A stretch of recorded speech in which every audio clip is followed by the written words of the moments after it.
আর এই সমস্ত মানুষদের ভিতরে এমন একজন ব্যক্তি আছে যে ব্যক্তিটা 40 বছর পর্যন্ত হয়ে গেল আমি আল্লাহকে ডাকে না। ওই গুনাহগার বান্দা 40 বছর হইল যেই বান্দাটা কোনোদিন আমি আল্লাহর একবারের জন্য ডাকে নাই, গুনাহ করে। হে মুসা, ওই বান্দারে বলো সবার সামনে প্রকাশ্যে আমি আল্লাহর কাছে যেন ক্ষমা চায়। যতক্ষণ ওই বান্দা ক্ষমা না চাইবে ততক্ষণ আমি আল্লাহ আসমান থেকে বৃষ্টির ফয়সালা করব না। মুসা পয়গম্বর আবার হাত উঠায় ডাক দেয়া বলে, ইয়া মান আসাল্লাহ, এমন গুনাহগার বান্দাকে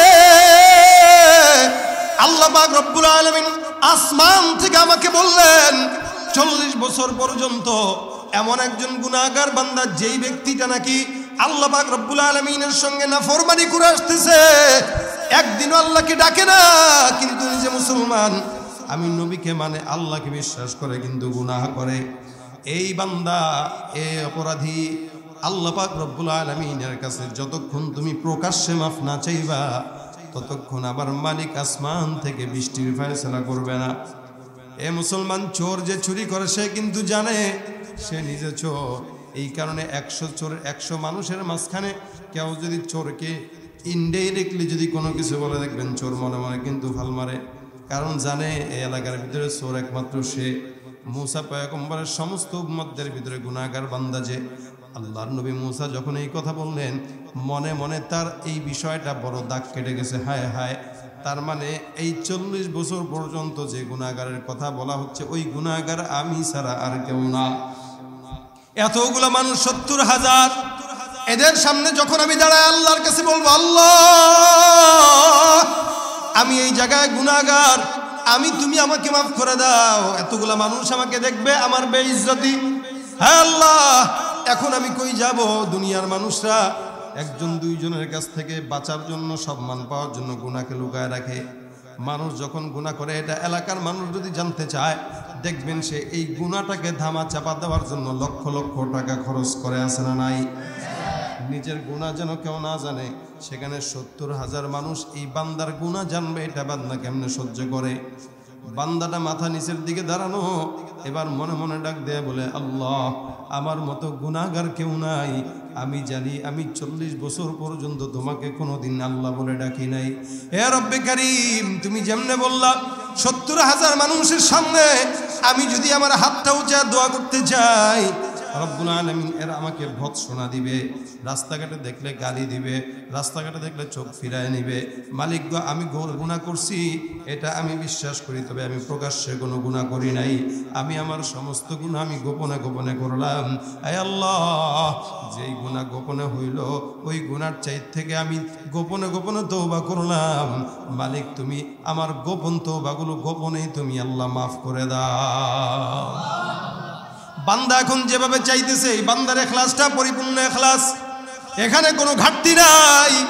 বান্দা মনে মনে বলে, ওদিক দিয়া মুসা পয়গম্বর বলে, মালিক আসমান থেকে বৃষ্টির ফয়সালা করো।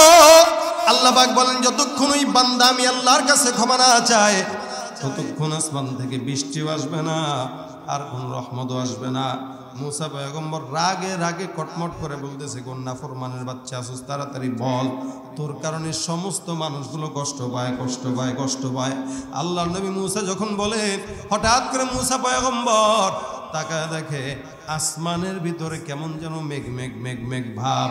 আল্লাহর নবী মুসা পয়গম্বর একবার ডানে তাকায়, একবার বামের দিকে তাকায়, আর বলে, আল্লাহ এতক্ষণ পর্যন্ত বারবার তোমার কাছে চাইলাম, একটা বারের জন্য তুমি আসমানের মেঘ দিলা না, তুমি শর্ত দিলা 40 বছর পর্যন্ত গুনাহগার বান্দা যেই ব্যক্তিটা, ওই ব্যক্তি মাফ না চাওয়া পর্যন্ত বৃষ্টি আসমান থেকে পড়বে না। কোনো ব্যক্তিকে তো মাফ চাইতেও দেখলাম না, কিন্তু আসমানের পূর্বে কোনো কেন মেঘ জমা? আল্লাহ পাক রব্বুল আলামিন ডাক দেয়া বলে, মুসা আমি আল্লাহ পাক এতক্ষণ যেই ব্যক্তিটার কারণে এই বৃষ্টি বন্ধ রাখলাম, এখন ওই ব্যক্তিটার কারণে আসমান থেকে বৃষ্টি নাজিল করব। আল্লাহ পাক রব্বুল আলামিনের ওই বান্দা যখন গভীর ভাবে মাথাটা নিচের দিকে চোখের পানি ছেড়ে বলেছিল, আল্লাহ আমার মতো গুনাহগার আর কেউ নাই, আমি এত বছর পর্যন্ত গুনাহ করলাম, তুমি আমার গুনাহ মানুষের সামনে প্রকাশ করো নাই। হে যুবক ভাইরা, কত গুনাহগার বান্দারা গুনাহ মনে মনে করছো, আমিও তো কত গুনাহ আমার দিলে দিলে করছি, আমার মালিক ছাড়া কেউ জানে না। আল্লাহ পাক যদি চাইতেন সমাজের মানুষের কাছে আমার গুনাহ প্রকাশ করতেন, আমি এত বড় বক্তা হয়ে মঞ্চে ওয়াজ করতে পারতাম না। আল্লাহর কসম, কোনো চেয়ারম্যানের গুনাহ যদি মানুষের সামনে প্রকাশ হইতো, ওই চেয়ারম্যান কোনোদিন মানুষের সামনে বুক উঁচা করে হাঁটতে পারতো না। যত বড় ওলি বলেন, বুজুর্গ বলেন, পীর বলেন, এমন কোনো বান্দা নাই যেই বান্দার গুনাহ নাই। কিন্তু আল্লাহ পাক বলে, বান্দা তুমি গুনাহ করবা গোপনে, আমি আল্লাহর কাছে তওবা করো গোপনে। আমি আল্লাহ গোপন ভাবে মানুষের কাছ থেকে দোষ গোপন রেখে তোমার মাফ করে দিব। বান্দেগানে খাস আল্লাহ মুল গুয়ুব দরজা জানে জওয়াসিসুল কুলুব জমিসর শবু এ পিরাহন শনিদি চরাদর চাহে কে নাশ নদীদি। আল্লাহর কাছে চাইতে রাজি আছেন না নাই? এ যাবো কার কাছে? তওবা করব কার কাছে? জবানটা খুলে বলেন আল্লাহ, আর জোরে বলেন আল্লাহ। আল্লাহ পাক রব্বুল আলামিন বলে, বান্দা, কোন বান্দা ওই ব্যক্তির মতো গোপনে যদি আল্লাহর কাছে চায়, হে মুসা 70 বছর 70,000 মানুষের সামনে যে বান্দাকে আমি আল্লাহ ক্ষমা চাইতে বললাম, এই বান্দা 40 বছর পর্যন্ত গুনাহ করলো, কেউ জানে না। বান্দা গুনাহ করার পর আমি আল্লাহকে যখন বললাম, ওই বান্দাটা তার চোখের পানি ছেড়ে দিলের হালত থেকে ইখলাসের সঙ্গে চোখের পানি ফেললো।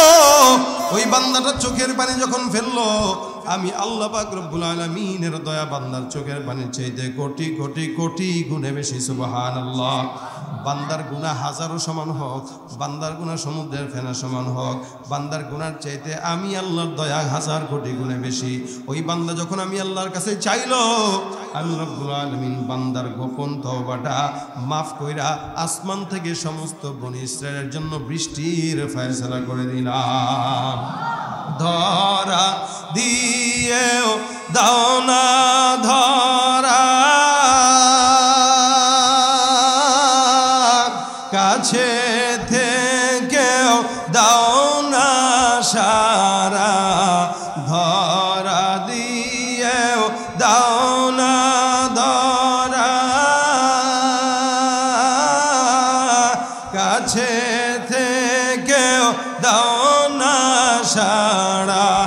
এই বুকেতে বইছে খরা, না পাওয়ারি যা তো না, পুরে পুরে ছাই হইল এই যে পাগলের সিনা। মাওলার ইশকে জলে আগুন নিভাইলে যে নিভে না, পুড়ে পুড়ে ছাই হইল এই যে পাগলের। মাওলা তোমায় ভালো বেশে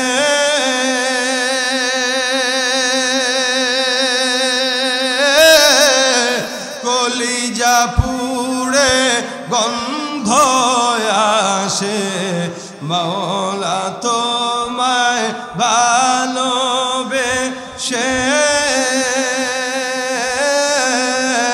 কলিজা পুড়ে গন্ধ আসে।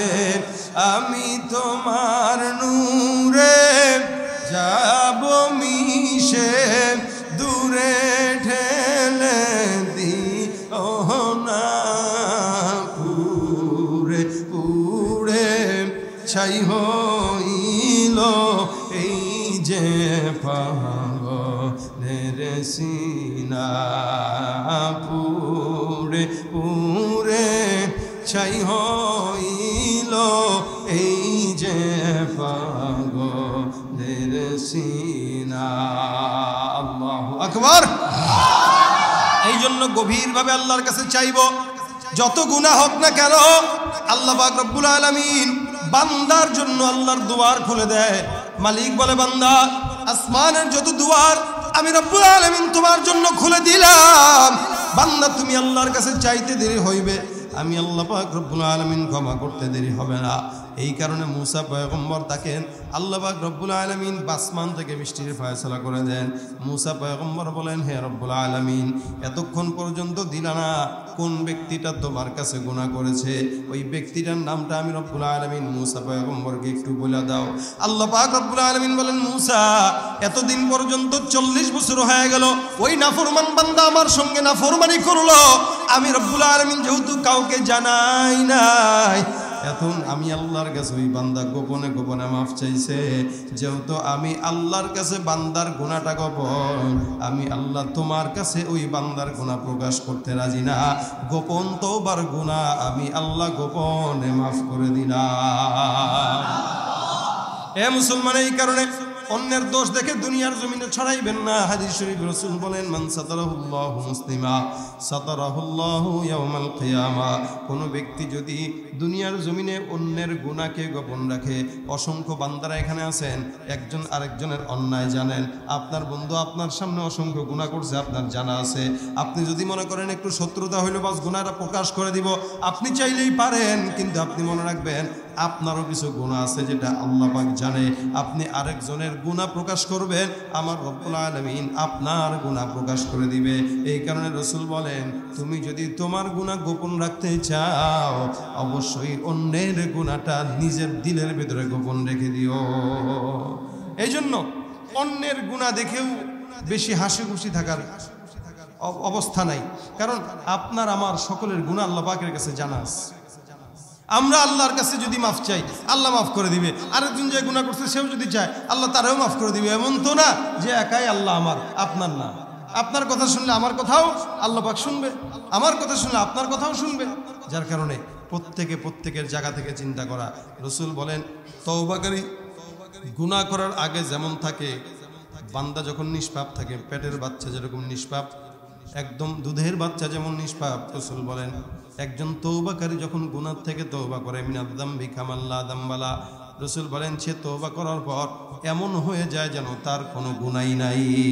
সুবহানাল্লাহ। তবে তওবা 3 ভাবে করা লাগে।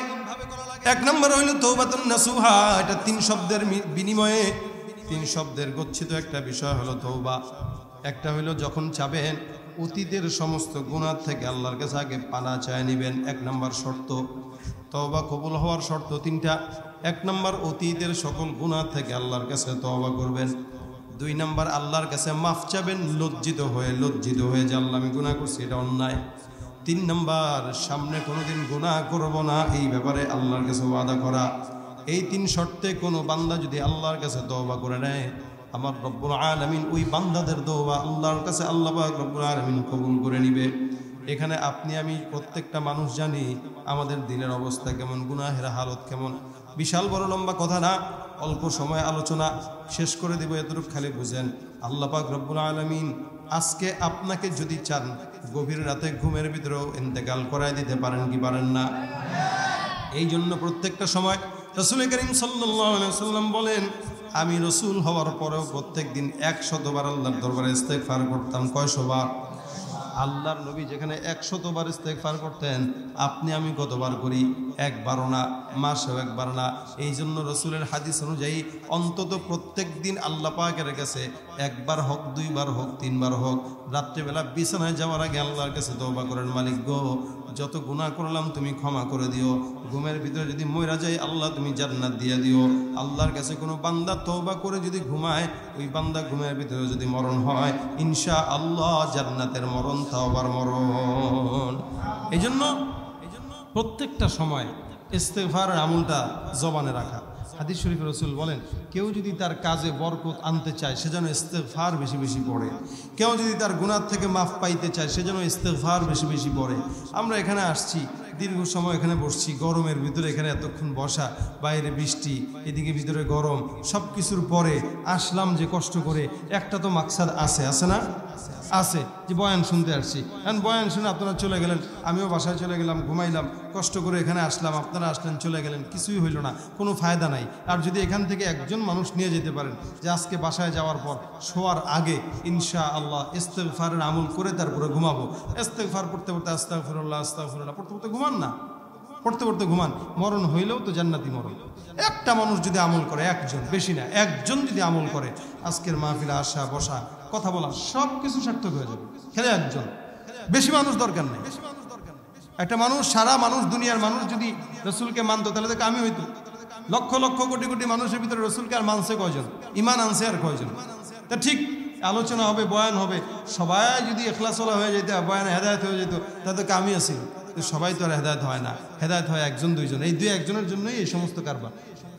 কারো যে আল্লাহ কবুল করে এটা বলা চলে না, কিন্তু আমার মনের নিয়ত থাকতে হবে যে আমি ইনশাআল্লাহ আল্লাহ পাকের কাছে তওবা করবো এবং ভালো হবো, এই নিয়তটা থাকা জরুরি। আমার হেদায়েতের নিয়ত আমার চিন্তা করা লাগবে, তারপরেই না আল্লাহ আমার হেদায়েত দিবে।